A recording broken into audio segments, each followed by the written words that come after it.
ada guru orang tua juga yang japri muridnya dia, jadi bisa anaknya bisa muridnya itu sudah menggunakan AI untuk menjawab tugas-tugas dari guru. Dan guru itu tidak mudah untuk mengetahui bahwa itu hasil AI. Tapi sejauh mana kemudian institusi pendidikan bersiap-siap terkait sesuatu yang saya yakin itu nggak mungkin bisa dihentikan. Bahwasanya sebenarnya sosial media ini bukan ranah yang equal untuk seluruh masyarakat Indonesia ya kan Mas? Jadi murid-murid yang nanti mendapatkan nilai bagus belum tentu itu hasil pemikiran dia Dia sendiri. sendiri. Iya. Gitu. Jadi bukan Bergetu, bukan yang belajar. pinter versus yang nggak pinter, itu lain, tapi yang the have and the have not terhadap akses teknologi. Ini bagus ini. Apaan nih? Oh gitu. Masa sih kayak gini? Emang beneran? FYP nih, FYP coy. Cari tahu di mana ya? Bentar. Podcast Catatan Tebet. Catat. Hai, welcome back teman-teman yang join lagi di part ini Sosmedor semuanya. Ini part 2 masih ngomongin soal AI sih. Tapi buat teman-teman yang mungkin kayak kok udah part 2 aja, part satunya mana? Part satunya Gitu mana ya. gitu kan? Silakan teman-teman langsung akses ulang dulu, dengerin dulu, ini di skip dulu, di pause dulu ke part 1 dulu supaya tahu konteks obrolan kita seru banget itu startnya dari ngobrolin apa sih gitu ya. Ya, betul. Jadi silakan ke part 1 dulu sebelum kita lanjut di part 2. Jangan lupa terus tetap pantengin di sosial media internetsehat.id dan juga di YouTube-nya Internet Sehat. Jangan lupa buat like, share, komen, dan juga subscribe teman-teman. Karena konten-konten kami bermanfaat buat kalian semua. Buat kita juga lah. Buat kita juga, iya. Oke, tadi kita udah dengar ya gimana sebenarnya AI itu bisa sampai memprediksi masa depan seseorang cuma dari ngeliat wajahnya, dari gambar-gambar yang diberikan. Nanti kita cobalah ngeliat prediksi masa depan kita. Oh iya. Boleh saya coba di Terawang ini. Dari AI gitu ya. Tapi Ada kita AI dan ada ilmu metafisika. gimana yang lebih ini ya tepat ya. Tapi kita mau lihat dulu nih Bagus dan teman-teman semuanya. Ada satu rekaman suara dari dosen Data Science dan AI di UPN Veteran Jakarta, Kak Uti, yang bakal ngejelasin ke kita sebenarnya dampak positifnya dari kehadiran AI itu apa. Nanti kita bisa minta tanggapan dari Mas Doni. Oke. Monggo. Untuk sisi positif dan dampak resiko dari AI itu, menurut aku sih kembali ke gimana manusia memandang AI itu sendiri gitu. Sebenarnya kan seharusnya kita memandang AI itu sebagai alat untuk membantu manusia, tapi bukan untuk menggantikan pekerjaan kita, tapi hanya membantu supaya pekerjaan kita lebih efisien. Jadi misalnya ada pekerjaan yang berulang, misalnya aja pekerjaan di industri yang misalnya nutup botol gitu. Kalau kita bisa melatih AI untuk melakukan hal itu, kita kan akhirnya bisa menghemat energi kita untuk melakukan hal lain yang akhirnya meningkatkan produktivitas dari industri itu gitu. Jadi manfaatnya itu harus kita pandang sebagai tools untuk membantu manusia. Sempat dibilang juga sama Mas Doni ya bahwa AI itu dihadirkan sesungguhnya adalah salah satu manfaatnya buat manusia untuk menggantikan pekerjaan yang repetitif dan bahkan beresiko ya. Mungkin Atau gitu beresiko, ya. Atau beresiko. Nah, di sini mungkin ada tambahan nggak dari apa yang disampaikan sama Kak Uti atau ada tanggapan dulu deh? Iya, sebenarnya sih mah benar betul. Jadi AI itu awalnya sekali lagi seperti yang disampaikan untuk membantu menggantikan kerja-kerja repetisi atau yang berulang. Jadi daripada manusia itu mengerjakan hal yang berulang-ulang diganti robot, tapi memang konsekuensinya adalah berarti kerja-kerja di pabrik ya, ini sebenarnya catatan aja, bukan apa namanya nih, proyeksi yang mungkin saja terjadi. Teman-teman yang bekerja di industri pabrik yang kira-kira kerjanya repetitif itu sangat mungkin tergantikan oleh robot. Bahkan betul. Jadi kira-kira aja deh, apa aja sih pekerjaan yang repetitif yang unsur kreativitasnya tidak terlalu teller bank. Ya, misalnya teller bank segala macam. Pelinting rokok itu. Nah, kita kita bisa lihat kapan terakhir kali kita berurusan dengan teller bank. Kapan kita berurusan terakhir kali dengan kantor pos? Iya. Iya kan? Kalau mau yang paling konkret kelihatan itu dulu, kalau masih angkatan saya pasti tahu apa-apa urusan kalau mengirim uang pakai wesel, ya kan? Masih Masih kantor ada nggak sih itu, Mas?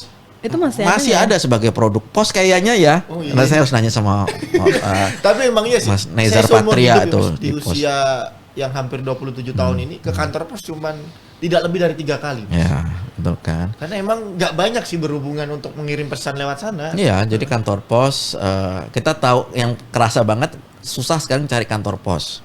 Betul. Dulu Asetnya banyak padahal. Ya. Betul. Terus dulu ada profesi penjaga wartel.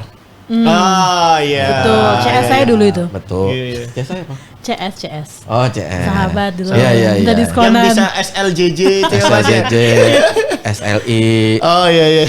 terus warnet. Ya, warnet. Ya kan? Jadi ada profesi-profesi yang kemudian tergantikan. Nah, kalau yang teman-teman yang di industri pabrik sebenarnya mulai siap-siap nih. Bukan berarti konteksnya adalah pengurangan jumlah human resources di kerja-kerja tertentu, tapi bagaimana ini dialihkan ke sektor-sektor yang lebih produktif yang ini nanti kemungkinan besar akan diganti oleh robot. Oke. Satu, robot diprogram bisa jadi robot kayak yang di pabrik-pabrik mobil segala macam di ban berjalan itu kan keterlibatan orang sudah minim kan, paling untuk supervisi dan beberapa yang detailing gitu kan. Oke.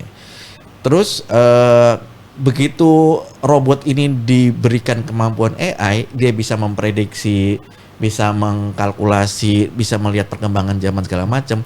Maka nggak cuman kerja-kerja repetitif loh yang tergantikan oleh AI. Tadi kerja-kerja kreatif. Iya, yang barusan itu kan, Mas. Betul. Iya. Sekarang kita masih aja bisa ngomong begini. ChatGPT kalau bikin naskah pidato ya paling gitu-gitu doang. Ya kan, bikin naskah skrip ini paling gitu-gitu doang, ya masih terlalu kaku. Itu sekarang kita aja masih terkaget-kaget. Tahun lalu tuh benda nggak ada. Nggak ada, iya benar. Bayangkan 2-3 tahun lagi AI yang tadi kita pikir ada di tangan-tangan robot di pabrik, sekarang ini ada di sini kan. Udah di handphone semua. Semua. Adik-adik kita, anak-anak kita dan segala macam. Kita ini imigran AI loh. Betul. Iya sih. Ya kan, kita baru kenal AI sekarang, itu aja dipakai buat bikin foto jadi avatar, bikin iseng-iseng buat pertanyaan. Karena AI itu banyak lagi bisa bikin, bahkan kita punya satu produk taruh di salah satu service AI, lalu produknya tuh bisa bikin gimmick marketing macam-macam secara nggak perlu tim kreatif. Betul. Anak-anak kita yang SD SMP sekarang itu native AI loh. Udah menikmati sejak dini. Iya. Jadi saya yang imigran di internet, teman-teman yang generasi milenial masuk udah ada internet. Jadi nggak tahu tuh namanya warnet. Saya masih sempat sering paket malam. Ya. Kalau waktu itu saya dengar Mas Indriatno salah satu ini kan cerita juga soal harus dial up, Telkomnet instan. Itu yang saya baru tahu tadi dari Mas Indi. Itu dulu dial up dulu. Sekarang nggak ngerasain AI. Sekarang kita bisa ya cuma gini doang sih segala macam. 2-3 tahun lagi lebih canggih pasti. Lebih canggih dan dia ada di handphone kita, dan bukan seluruh kerjaan-kerjaan yang nanti sifatnya manajerial, pengambilan keputusan dan kreatif sangat mungkin adanya di sini. Betul. Nah, bagaimana mengatasi AI itu? Kita harus tahu nih teknologi apa yang bisa membuat si AI ini dampak negatifnya ditekan. Misalnya contoh gini. Anak-anak ini ngomong langsung ya. Di handphone saya ini paling nggak ada 2 sampai 3 teknologi AI loh terinstal. Dari yang cuma buat main yang bikin foto. Ya. Terus saya bisa ChatGPT juga, saya bisa buka di sini. Lalu AI yang lain yang bisa membuat misalnya konten dan segala macam nih. Apalagi native AI ini anak-anak milenial. Betul. Dia kalau dikasih tugas gurunya ya, itu dengan mudah dia bisa menyelesaikan. Bahkan di YouTube nih sekarang ada panduan bagaimana membuat mengerjakan tugas yang dari gurunya dibantu dengan AI. Iya. Tinggal di-scan. Langsung bisa ya, Mas. Langsung keluar. Iya, jadi langsung bisa keluar. Itu. Misalnya gini aja, kita tahu aplikasi namanya Quillbot ya kalau nggak salah yang bisa bikin refrase satu artikel sepanjang apapun. Oke. Dulu kuliah nggak ada ya? Nggak ada, masih baca kita di perpustakaan kita dulu. Enak banget, kita nggak butuh waktu. Jadi Quillbot itu kita masukin aja teks berapa panjangnya pun dia akan keluar dengan hasil rewrite. Oke. Yang kemudian itu kalau dicek pakai apa namanya itu Plagiarisme. plagiarism tools Turnitin. gak dapat. 0. Jadi dia bilang sekitar 80% itu Tidak plagiat. Berarti tidak plagiat. ori ya, Mas. bisa dikatakan ori. Nah, itu cuma satu, itu Quillbot ya. Itu Ini satu teman-teman mahasiswa ini, Mas. Apakah ini saat Kita yang ngasih tepat untuk spill. sekolah lagi gitu kan?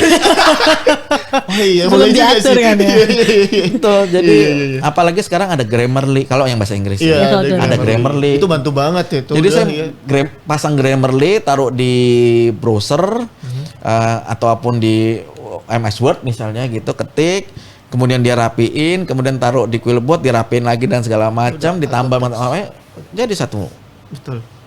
skripsi atau tesis. Iya. Saya tuh waktu itu main TikTok ya, lihat TikTok. Mungkin karena saya beberapa kali browsing untuk sekolah lagi kan. Muncullah sistem algoritma sosial media, kemudian semua tentang beasiswa sekolah, tentang kehidupan anak sekolah. Saya muncul salah satu itu juga, dia lagi S2, kemudian dia pusing karena disuruh ngeresum 40 jurnal sama pembimbing dia, tapi dia langsung kasih kasih referensi satu aplikasi, dia masukin aja ke situ, dalam 5 menit semua 40 jurnal sudah ada summary-nya. Langsung. Itu Langsung. udah pernah coba disubmit nggak ke dosennya? Ah itu nggak tahu, Oh, tapi iya. kan dia hanya ngasih tahu kita kan tips-tips, tapi itu banyak banget yang nge-like dan yang nge-share juga banyak gitu. Karena benar-benar sangat membantu, Mbak. Iya. Sangat-sangat membantu. Ya, Itu. ngikutin Jadi aja. artinya si AI tergantung siapa yang make dan gunakan untuk apa. Dan sekarang teknologinya makin murah. Kalau dipakai buat kepolisian bisa buat Face pencegahan, recognition, face recognition, pencegahan kejahatan. Untuk riset bisa buat bantu nyari dokumen segala macam. Dipakai sama orang-orang jahat bisa buat melakukan kejahatan, pencurian data, kejahatan anak dan segala macam. Iya, betul. Oke, sekarang balik lagi. Kalau yang di sekarang yang konkret yang terjadi di Indonesia, yang konkret aja dulu. Ini pernah ada guru orang tua juga yang japri, Mas, ini dong gimana ya soal AI, karena sekarang anaknya dia dan garis miring muridnya dia, jadi bisa anaknya bisa muridnya itu sudah menggunakan AI untuk menjawab tugas-tugas dari guru. Dan guru itu tidak mudah untuk mengetahui bahwa itu hasil AI. Iya, ini ya.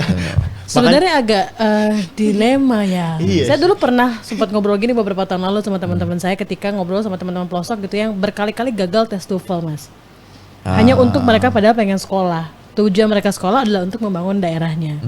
Dia gagal dibandingkan teman-teman yang di kota yang mungkin punya akses paparan ke bahasa Inggris lebih kencang. Yes. Sampai ngomong gini, kenapa ya masih ada TOEFL? Coba ada sebuah aplikasi atau jaminan mungkin berbentuk AI sekarang yang bisa bantu dia untuk tetap bisa sama dengan teman-teman yang punya nilai TOEFL tertentu dan dia bisa duduk di kampus-kampus terbaik dunia dengan itu gitu. Karena aksesnya beda kan ya, Mbak. Karena aksesnya beda. Mungkin kalau AI tadi dia bisa ya udah kalau dia menguasai teknologi AI, dia tidak harus lolos TOEFL untuk bisa masuk ke sana asalkan dia bisa mengoperasikan AI ini misalnya untuk memahami apa kata dosen atau profesornya dan berkomunikasi mungkin dengan alat-alat teknologi juga gitu ya. Justru keren juga itu demokratisasi pendidikan Iya, kan, lewat kayak gitu beberapa kan. tahun lalu sempat ngomong gitu Iya, kan? dan tidak nyangka sekarang misalnya orang sudah sampai sejauh itu Kejadian. untuk pendidikan. Jadi misalnya bisa sektor pendidikan ya. Jadi murid-murid yang nanti mendapatkan nilai bagus belum tentu itu hasil pemikiran Dia Dia sendiri. sendiri. Iya. gitu. Bisa jadi orang-orang yang terpilih, mahasiswa yang terpilih, murid yang terpilih itu terpilih karena sistem ranking kan kita masih sekarang mazhabnya tuh mazhab nilai kan. Betul. Kemudian di Nilai. ranking kan. Dan sekarang sistem dengan AI dengan komputer segala macam nilai itu bisa di-generate. Manipulasi Ya. juga ya. Ya, manipulasi dalam tanda kutip, dan ini yang kemudian sebenarnya meresahkan Bapak Ibu guru pada saat murid-muridnya berkompetisi, tetapi yang satu punya teknologi, Yang satu tidak punya. tidak punya. Masih jujur-jujur aja gitu ya. Iya kan. Jadi bukan Bener-betul, bukan yang belajar. pinter versus yang nggak pinter, itu lain, tapi yang the have and the have not terhadap akses teknologi. Ini bagus itu. ini. Ini kalau jadi tulisan bagus loh. Enggak, Mbak, ini kalau dijadiin konten di TikTok FYP ini. Mana? Hujat langsung. Ini FYP ini. Iya, ini bagus nih. Tolong di-cut ya nanti oleh editor Iya. ya kalimat ini di tag Termasuk TikTok. juga yang sempat disampaikan sama Mas Doni ya, bahwasannya sebenarnya sosial media ini bukan ranah yang equal untuk seluruh masyarakat Indonesia ya kan, Mas? Betul. Iya kan? Sama dengan ya ini juga sama gitu loh dengan ini. Jadi itu platform yang terbuka, siapapun bisa pakai, termasuk medsos, termasuk AI. Tetapi tidak semua orang punya privilege Untuk melawan itu. menggunakan itu. Ini takutnya kan ini saya nggak tahu ya siapa yang mendengarkan podcast episode kali ini. Mungkin teman-teman yang 5 tahun lagi baru mengakses ini di zaman AI itu atau yang tadi itu sudah dilegalkan lah penggunaannya di sekolah, kita nggak tahu kan. Tapi sejauh mana kemudian hari ini kita bersiap-siap atau guru dan sekolah misalnya institusi pendidikan bersiap-siap terkait sesuatu yang saya yakin itu nggak mungkin bisa dihentikan gitu. Iya, betul. Ya kan? Dilarang pun juga gimana Benar. caranya Bisa. melarang? Iya kan Mas? Tinggal tunggu waktu aja kan Kayak semua orang tahu. Dulu internet itu awal-awal lah ada masuk Indonesia tuh semua orang memiliki kekhawatiran dan ada pembatasan-pembatasan, ada restriksi-restriksi gitu ya. Kemudian pembatasan itu menjadi tidak efektif efisien karena justru orang perlu internet teknologi untuk berkomunikasi, untuk mengembangkan pengetahuan, berkomunikasi segala macam ya. Oke. AI nanti juga nggak akan bisa dihambat gitu. Apalagi kaitannya sama IoT. Wah, yang Internet of Things. Iya, AI itu kan benda-benda kecil gitu. Nah sekarang misalnya ini kita ngomong yang futuristik, sebenarnya nggak futuristik dah. Dulu handphone segede apa sih bendanya? Siapa sih yang bisa beli buat handphone lempar. gitu? Kayak balok. Hanya sekian tahun kemudian anak-anak kalau tahu lato-lato tuh nanti AI itu akan kayak lato-latonya sekarang gitu. Semua orang akan pakai, anak-anak dimanapun tuh akan pakai gitu. Maksudnya taktok. Tapi ini AI gitu. Gitu. Nggak bisa itu. Nah apalagi kalau IoT artinya bisa jadi nanti bendanya bukan kayak gini, bisa jadi. Kalau googling AI itu bisa membantu kawan-kawan disabilitas misalnya. Betul. Orang yang tidak bisa melihat, kawan-kawan buta ya. Tunanetra ya. Sebenarnya istilahnya tuh mereka lebih sering disebut sebagai Buta apa tunanetra? buta. Buta tuli iya gitu sih. kan. Nggak pakai kata tuna sebenarnya. Iya. Oke. Anyway, Gak tahu lah ya. Nanti tolong dikoreksi ya tujuan untuk yang kita ini pokoknya ya. baik ya. Tujuannya baik tidak niat buruk. Dia pakai kacamata begini ya. Kacamata ini ada AI, kemudian dia bisa dengar di kupingnya apa yang di depannya dia berdasarkan ini. Oke. Loh, teknologinya udah lagi dikembangin. Googling aja. Mobil self driving. Ya, Tesla itu yang Oh, terbaru itu udah kan bisa ya. kita dulu masih kayak futuristik. Nah, ini mobil udah di mana-mana self driving. Walaupun belum lama berselang ada kecelakaan di satu negara yang mobilnya tiba-tiba self driving berhenti terus bikin tabrakan beruntun. Iya. Sama ada yang tiba-tiba langsung kenceng banget itu, Mas. Langsung tiba-tiba yang kencang banget itu berarti ada Error di sana. malfunction di situ. Artinya si AI ini hati-hati. Nah, balik lagi ke soal pendidikan. Gimana terus guru-guru Mempersiapkan diri. iya, nggak usah Dan tuh. institusinya ya. Betul, iya, Mas. enggak sekarang udah di depan mata, bukan depan mata, kan udah dipakai sama anak-anak Iya. sekarang ini Udah saat dipakai. ini. Jadi aku kemudian mencoba melihat model-model kita waktu dulu masih sekolah, masih Iya. kuliah. Zamannya Mas Doni mungkin masih mesin tik ya, Mas? Enggak gitu juga, enggak sejauh itu Nah, Mas Doni. saya belajar ngetik pakai mesin tik dulu di Iya kan? SMA. Tapi kalau misal ngirim-ngirim apa udah print out? Print out. Oh, Jangan print out gitu ya. Gus, jangan gitu Gus. Ini mendengar podcast catat nanti jadi menduga-duga malah fokusnya ke arah usia Mas Doni. ini robot loh nih. Ini. Cuman agak pemalas gitu dia. Tidak memberikan. Jadi misalnya gini, kalau guru-guru memberikan tugas kepada anak, ini salah satu solusi ya. Iya. Beberapa solusi. Kasih tugas, tolong bikin karya tulis tentang pahlawan Indonesia atau tempat wisata Indonesia. Maka pastikan tugasnya itu harus kasih tugas, jangan cuman bikin karya gitu, itu kasih kayak langsung dijawab Selesai. dalam semenit mau berapa panjang pun. Iya. Tapi bilang dan kamu harus merujuk ke buku ini dan buku ini. Ada referensinya. Iya, tuliskan referensinya dan kaitkan pada paragraf yang kamu buat. Tuh satu tuh. Artinya apa yang dituntut? Yes, kalau itu harus dikerjain betul-betul. Mas. Betul. Minimal dia harus ada proses analisis lah setelah pakai AI ya. Iya. Jadi Betul. tips and trick untuk Bapak dan Ibu dosen. Syaratnya Bapak Ibu dosen atau guru itu dia harus baca dong bukunya. Betul. Nah, kan dia ngasih tugas ngarang-ngarang. Betul. Muridnya ngarang-ngarang dia nggak tahu buku Sama-sama rujukannya. belajar ya, Mas ya. Sama-sama belajar. Yang kedua, pada saat udah dikumpulkan, nih ya, tugas esai dikumpulkan, anggaplah misalnya nggak ada rujukan. Kalau ada rujukan kan bagus tadi. Anggap nggak ada rujukan, submit. Maka random ada 20 anak, 30 anak di kelas. Kasih tahu, pokoknya akan random ya sehingga mereka hati-hati. Budi, ke depan, oke. Ceritakan apa yang kamu tuliskan di paper itu, tapi nggak boleh pegang. Oke. Jadi dia Kan harus sebelumnya bisa baca dulu Mas sebelum disubmit. kan bisa Masih ada ini effort ya dia. Kalau Iya. Setidaknya membawa manfaat lah ya. Iya, Dia iya. belajar jadinya Oh, kan. jadi belajar. atau dibikin dadakan. Oke. Ya kan, kita Iya nggak sih. bilang ada, pokoknya Iya. kumpulkan. Oke, sekarang kita akan baca ya. Nah, si Budi panggil, ceritakan, nggak boleh pegang. Dia nggak akan persis pasti, Iya. word by word. Tetapi struktur berpikirnya itu, Kita tahu. kalau Kita dia tahu nggak ya. nulis, dia nggak akan sama. Tapi kalau itu dia yang nulis, struktur berpikirnya pasti tahu. Pasti sama. Berarti guru harus tahu. Oke. Itu yang kedua. Cara yang ketiga, kumpulin semua Budi, Amin dan segala macam 20 orang. Oke, udah semua ya. Tuker. Di switch. Ini yang Budi tadi kasih ke Amin, Amin kasih segala macam. Oke, atau bikin diskusi kelompok. Kemudian siapa yang megang punya Budi? Oh, si Amin. Oke, Amin, kamu baca. Lalu ada pertanyaan nggak terkait itu? Tanyakan ke Budi. Tanyakan ke Budi. Jadi dia nanya manusia yang nanya Iya. kan, bukan AI dan segala macam. Si Budi Harus bisa menjawab. harus bisa menjawab berdasarkan pemikiran dia. Dia nggak bisa, kalau apalan jadi kelihatan kan. Iya. Oke.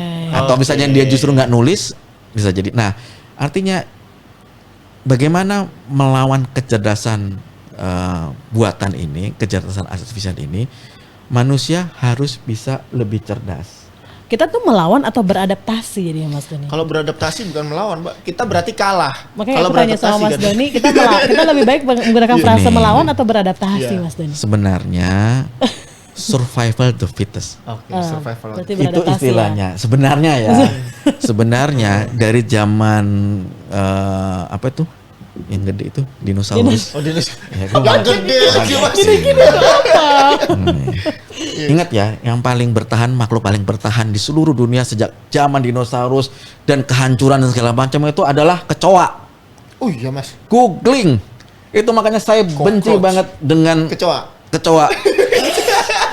Dia Bisa masuk kecoa ini. jadi dia kan dinosaurus kecoa? punah. Punah. Kecoa Iya, nggak dia pernah punah. nggak bisa survival the fittest-nya nggak ada. Nah, kecoa bisa ya? Kecoa itu bisa. Jadi bisa di googling binatang yang paling bisa melewati zaman ke zaman, bahkan kalau ada bom atom sekalipun googling deh. Kecoa masih bisa itu. Kecoa. Dia tahan radiasi yang manusia langsung gitu, makhluk kecoa. Makanya kecoa itu paling susah dipahami karena dia membawa gen. Kupikir Dia lagi- diriku yang paling Dia susah lagi dipahami jalan, lagi tiba-tiba kecoa ya. terbang, Masya Ya, Allah. tiba-tiba di situ kita pikir dia diam-diam, tiba-tiba sayapnya Terbang, kebuka. Mas. Itu kan males ya. Oke. Itu nggak bisa diprediksi oleh AI. Jadi kita Kapan dia ini mau terbang terbang gitu ya? nggak Iya, bisa. anyway, tadi soal yang itu Mas. Iya, Apakah balik kita lagi. harus melawan? Karena kan saya ingat banget tuh katanya ada salah satu apa ya, dulunya dia politisi terus sekarang dia gak, tapi saya harap sih mungkin masih jadi politisi dan juga praktisi ya, yang dia ngomong jangan mau dong kita beradaptasi, masa kita didikte terus. Sama siapa? Komputer. Iya, dengan zaman, dengan Oke. komputer gitu. Ada satu film, ini teman-teman film AI ya, ada Matrix. Keanu Reeves. Dia Keanu Reeves. Neo yang ya nonton lah film Matrix lah. Pada belum Matrix. kelihatan film Matrix. Belum ya, Itu belum. Abis ini. Oke lah. Ada film Matrix, ada film iRobot, ada film Her segala macam. Di satu titik AI itu akan memiliki kemampuan untuk berpikir bebas. Berpikir bebas artinya dia bisa sampai satu titik mungkin untuk memberikan sesuatu yang sebenarnya berlawanan dengan kepatutan atau berlawanan dengan kemanusiaan. Kenapa? Karena siapa yang didik dia, gitu loh. Jadi gini, AI itu ada secara umum ya, itu ada dua jenis. Ada AI yang dibikin bebas-bebasnya untuk kemudian dia bisa belajar. Ada AI yang kayak vaksin. Dia virus, tetapi dikerdilkan, Dibuat baik. dicopot beberapa fungsinya. AI yang dicopot atau yang tidak dibuat menjadi sedemikian bebas itu yang kita pakai di Siri. Oh, Terus apa kalau Google itu apa Google namanya? Assistant. Google Assistant segala macam. Itu kita nanya dan jawab, kita nanya jawab, dia Tapi ngerti ada jadwal beberapa segala yang dia tidak macam. mau jawab ya dan tidak bisa jawab. ya. Betul. Itu AI yang kemudian dia koridornya dijaga benar. Tetapi kan ilmuwan dan itu kan suka eksperimen. bahkan eksperimen genetik segala macam, bisa nggak ini genetik ini dicampur dengan genetik segala macam, itu kan harus dibatasi, ya kan? Kalau nggak kemudian nanti bisa aja dibikin anak dari antah berantah, Iya. ya kan? Ngeri banget. Padahal ilmu genetik itu bisa kemudian untuk menentukan apakah anak ini kemudian akan misalnya menjadi membawa kromosom yang tidak sempurna. Kalau itu ini ngomong ini dulu ya, etik ya, ini etika pengetahuan. Kalau itu dilakukan, bagus nggak? Mungkin kita akan berpikir, bukan oke nggak? Oke aja, karena nanti kita bisa mencegah anak kita kemudian punya penyakit ini dan segala macam, kita berpikir. Pertanyaannya, kalau semua orang, semua anak, semua benih anak itu di-set berdasarkan apa mau kita, Iya. Itu gimana? itu kan intervensi terhadap alam. Akhirnya semuanya menjadi unggul. Kan itu yang mau dilakukan sama si Om Hitler. Ya kan? Bangsa Arya adalah bangsa unggul dengan cara apa? Ya yang lainnya dikumpulin di kamp konsentrasi segala macam. Di era genetik itu sangat mungkin dilakukan. Baru anak baru bibit langsung kelihatan nih. Bisa disetting. Bisa disetting. Ini yang kemudian etika ini yang mengatur. AI kalau tidak diatur oleh etika, tidak diatur tentang namanya itu privacy by default. Pada saat saya mau bikin AI, dari awal saya sudah punya pemahaman tentang privacy, saya sudah punya pemahaman tentang etika, maka AI produknya akan seperti itu. Gitu. Boleh nggak aku berarti mengatakan bahwa fokus utama pendidikan kita nantinya dimanapun itu di tengah internet dan gempuran AI ini adalah mengajarkan anak-anak didik kita soal moral kompas. Yes, itu yang AI nggak punya. Itu yang membuat kita masih bisa adapt Unggul. dibandingkan si AI. Gitu. Itu satu-satunya yang terbayang saat ini. Kalau intelijensia, orang kan bisa bilang, pintaran manusia dong, manusia yang membuat AI. Iya, sekarang. Jadi baik-baiklah kita mengajarkan hati nurani kita ya, moral kita, moral kompas kita untuk supaya sepinter-pinternya si jangan anak-anak itu ya. itu jangan kesempatan nyontek kapanpun ada, tetapi jangan nyontek. Self-driven mereka lah ya untuk korupsi waktu, korupsi segala macam. Selalu ada kesempatan. Betul. Dengan teknologi apalagi. Tetapi selama kita itu tadi ya moral drivennya, segala moral kompas kita bagus. Hal bagus. Dan pasti dijaga. Dan ini siapa namanya yang ini ya? Aku nggak tahu nama kucingnya. Kita Meong. belum kenalan Siapa nih namanya tadi yang tiba-tiba ini? kesini. Sorti. Oh karena Sorti kenapa? Karena kakinya ada kayak kaos kaki. Dia lagi bobo. Baik. Kemarin habis aktenya udah ada ya? belum diurus. Dia ngantuk. Gitu. Tapi ini bagus sih pesannya bahwa guru-guru nanti mudah-mudahan setelah ini fokusnya juga lebih ke arah tadi pengembangan soft skill guru-guru dan gimana caranya mendidik anak-anak kita gitu ya masa depan untuk bisa punya moral kompas yang bagus. Mas kasih closing statement dong soal ini ke Sosmeder. Di dunia pendidikan ini nggak bisa lagi ditunda-tunda.